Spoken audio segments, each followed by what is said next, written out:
Hello বন্ধুরা, কেমন আছেন? আশা করি সকলে ভালো আছেন। তো আজকে আমরা নতুন একটি ভিডিও নিয়ে চলে এসেছি। তো কথা না বাড়িয়ে চলুন শুরু করা যাক। চীনের আজব তথ্য সম্পর্কে জানবো। প্রথম, বেজিং এর দূষিত পরিবেশ। চীনের পরিবেশ কতটা দূষিত তা জানলে আপনি চমকে উঠতে পারেন। চীনের রাজধানী বেজিং এর আবহাওয়ায় কি আপনি সারাদিন ছিলেন?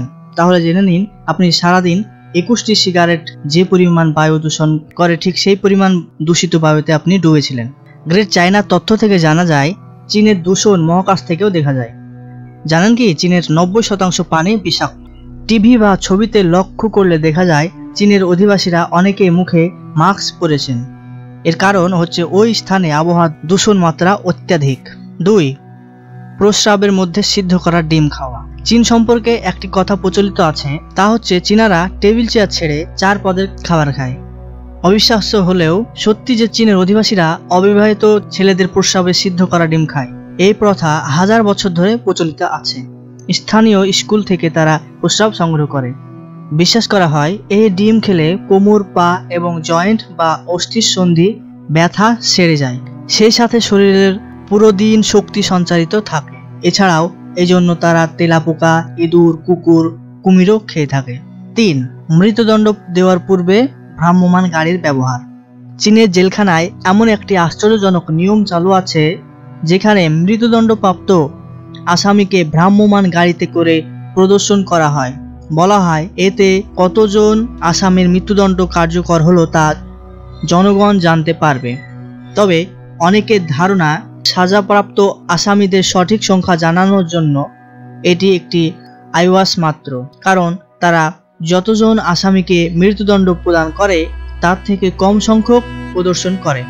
হিউম্যান রাইটস এর তথ্য অনুসারে চীনে প্রতি বছর হাজারের অধিক লোক মৃত্যুদণ্ডে দণ্ডিত করা হয়। মাদক চোরাচালান, কোনো কিছুতে ভেজাল দেওয়া বা দুর্নীতি করলেও মৃত্যুদণ্ড দেওয়া হতে পারে। আগে চীনে ফায়ারিং স্কোয়াড কর্তৃক গুলি করে মৃত্যুদণ্ড কার্যকর করা হলেও বর্তমানে বিষাক্ত ইঞ্জেকশন ব্যবহার করা হয়। সৈনিকদের ঘাড়ে পিন লাগানো। চীনের আর্মি হচ্ছে বিশ্বের সবচেয়ে বড় বাহিনী। আমেরিকার প্রতিরক্ষা বাজেটের পরেই চীনের সেনাদের বাজেটের স্থান। জানা যায় এই পরিমাণ হচ্ছে 200 বিলিয়ন মার্কিন ডলার। চীনের আর্মিদের অনেক কঠিন প্রশিক্ষণ দেওয়া হয়।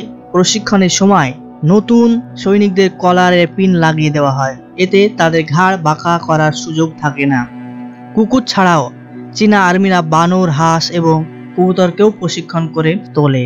তারা 10,000-এর অধিক কবুতরকে সংবাদ আদান প্রদানের প্রশিক্ষণ দিয়েছে, যাতে আধুনিক প্রযুক্তি কোনো কারণে ব্যর্থ হলে এগুলি ব্যবহার করা যায়। 10 দিন ব্যাপী যানজট। জনসংখ্যার অধিক্যের কারণে চীনের যানবাহনের সংখ্যা অনেক বেশি।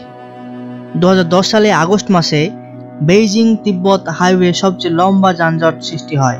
99 কিলোমিটারের এক যানজট 10 দিন পর্যন্ত স্থায়ী ছিল। জট খোলার পরও চলাচল স্বাভাবিক হতে আরো 5 দিন সময় লেগেছিল।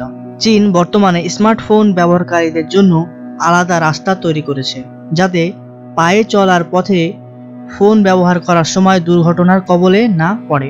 আজকের মতো এই পর্যন্তই। ভিডিওটি ভালো লাগলে লাইক, কমেন্ট করবে এবং আমাদের চ্যানেলে নতুন হয়ে থাকলে চ্যানেলটি সাবস্ক্রাইব করবে এবং পাশে থাকা বেল আইকনে ক্লিক করবে। ভালো থাকো, সুস্থ থাকো, ধন্যবাদ।